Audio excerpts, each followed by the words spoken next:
Make a video about the history of Bolivia. The Tiwanaku people were the first to develop an advanced civilization in Bolivia around the 6th century. At its peak, it stretched from Lake Titicaca in the southwest to the jungles of the eastern lowlands. The capital city was probably Tiwanaku, which still retains its name today. But by the 12th century, the empire had collapsed for reasons unknown. But some scholars attribute this to overpopulation, which may have caused food shortages and social unrest. Others believe that a massive earthquake or a series of smaller quakes could have destroyed the empire. And still, others think that the empire's demise was caused by a slow process of cultural assimilation into the neighboring Inca and Aymara societies. But before we continue, make sure to subscribe so you don't miss the next episode. After the fall of the Titans, several small kingdoms arose in the region. One of these was the Kingdom of Package, located in what is now the northern department of La Paz.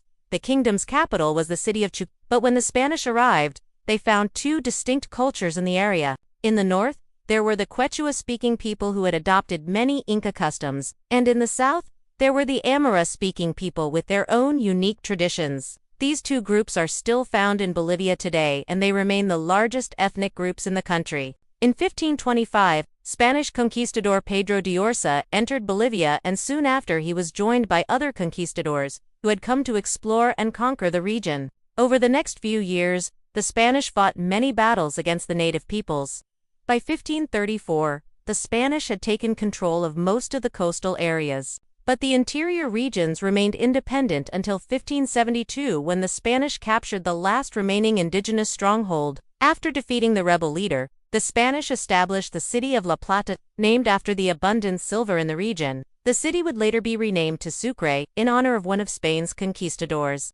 In 1563, the colonial territory of La Plata was created, and it included present-day Bolivia, Paraguay, and large parts of Argentina, Chile, and Peru. It was initially ruled directly from Spain, but in 1776 it became a part of the Viceroyalty of Peru. During the colonial period, the economy was based on mining and agriculture. Silver mining was especially important, and the wealth from the mines helped to finance the Spanish Empire's wars in Europe. However, the mines were dangerous to work in, and most of the miners were indigenous people who were forced to work in terrible conditions. Despite the hardship, some indigenous people managed to acquire great wealth and power. For example, one of the richest men in colonial America was a Creole, which means he was of Spanish descent, but was born in Bolivia. His wealth came from silver mining, and his family were some of the biggest landowners in the region. In the early 19th century, the Spanish began to lose control of their empire. Napoleon's invasion of Spain in 1808 led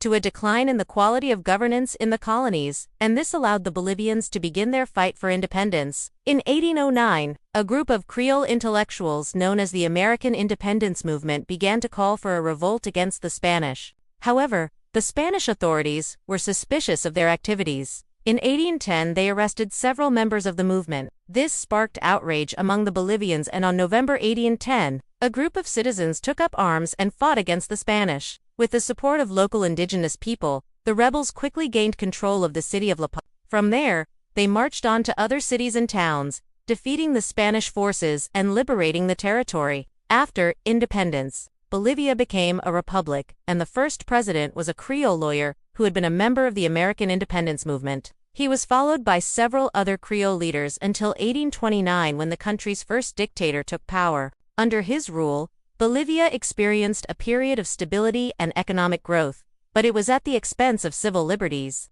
In 1864, a new constitution was drafted, which established Bolivia as a federal republic. However, this did not bring about greater democracy. In fact, the country was ruled by a small group of dictators until 1952, when a military coup overthrew the government. The coup was led by a group of army officers who were unhappy with the way the country was being governed. They wanted to introduce more democratic reforms and end the power of the traditional elites. However, their efforts were short-lived, as they were soon overthrown by another group of officers who restored the old regime.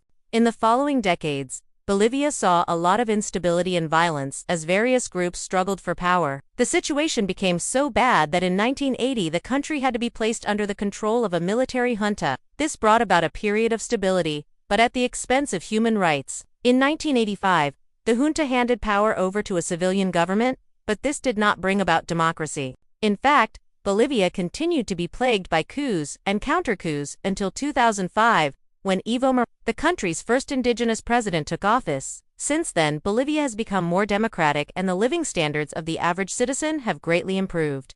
So, when is your country's Independence Day? Let me know in the comments section below. If you enjoyed this video, please give it a like and share it with your friends. Thanks for watching, and see you next time.